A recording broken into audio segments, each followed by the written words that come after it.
तो कैसा होगा हमारा देश 2050 में, तो चलिए जानते हैं। दोस्तों, क्या कभी आपने सोचा है कि हमारा देश फ्यूचर में कैसा होगा? आज से 20 या 30 साल बाद भारत कितना बदल चुका होगा?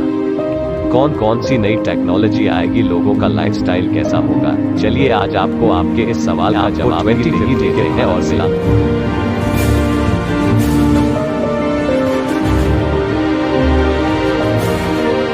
भारत की अर्थव्यवस्था 2050 में भारत कैसा होगा ये जानना है तो सबसे पहले जरा भारत की इकोनॉमी को देखते हैं। 2050 में भारत के पास 860 मिलियन की वर्किंग पॉपुलेशन होगी। आज भारतीयों की एक महीने की औसत आय जहां 15,000 से भी कम है, वहीं 2050 में एक भारतीय की औसत आय आज से 3 गुना ज्यादा होगी। सरकारी नौकरियां लगभग खत्म हो जाएंगी। हाल ही में सरकार ने एयरपोर्ट, रेलवे स्टेशन, सड़कें और स्टेडियम को प्राइवेटाइज करने का ऐलान किया था। प्राइवेट कंपनीज के अंदर आने के बाद इंडियन एयरपोर्ट्स और रेलवे का लुक बिल्कुल स्ट्रेटेजिक सेक्टर के अलावा बाकी सारे पीएससी के प्राइवेटाइजेशन को लेकर PwC की रिसर्च रिपोर्ट के मुताबिक 2050 तक भारत अमेरिका को बचाकर दुनिया की दूसरी सबसे बड़ी अर्थव्यवस्था बन जाएगा। एक्सपर्ट्स की भविष्यवाणी प्रेडिकेशन कहती है कि भारत की परचेजिंग पावर पैरिटी जो अभी $11 ट्रिलियन की है, वो 2050 में $44 ट्रिलियन की हो जाएगी। वर्ल्ड GDP का 15% अकेले भारत के कंट्रोल में होगा, लेकिन इस नंबर को पाना आसान नहीं होने वाला है।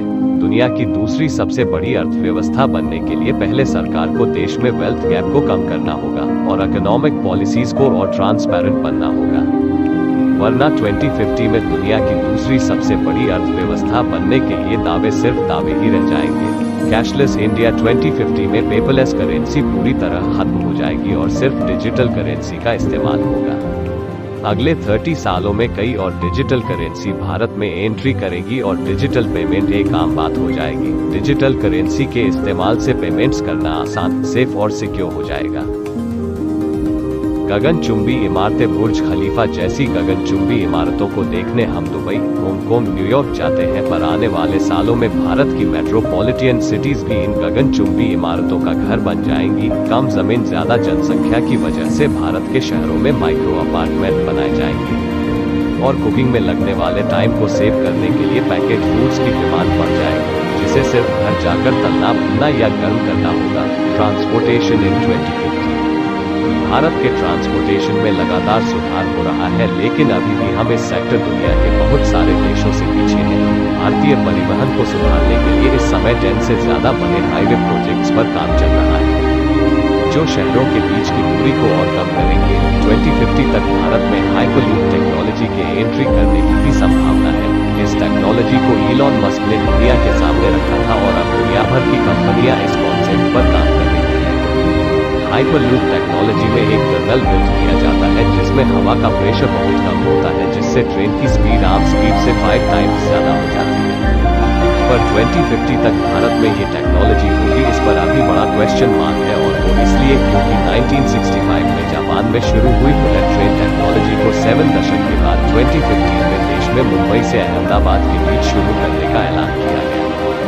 Mumbai Ahmedabad bullet train project का काम 2023 तक खत्म होना था, लेकिन सिस्टम के इस प्रोजेक्ट में ढीलेपन को देखते हुए कहना मुश्किल है कि ये बुलेट ट्रेन भारत में 2025 से पहले शुरू हो भी पाएंगी। हाँ, लेकिन इलेक्ट्रिक ऑटोमेटिक व्हीकल्स और ड्राइवरलेस कार्स भारत की सड़कों पर दौड़ती नजर आएंगी। 2050 में भारत की सड़कों पर भी बिना ड्राइवर के चलने वाली कारें और बसें होंगी। तो हम लोग इस वीडियो को यहीं तक रखते हैं। इसके दूसरे पार्ट में हम लोग future technology in India, space, future schools, education system और इंडियन डिफेंस पावर जैसे टॉपिक पर बात करेंगे।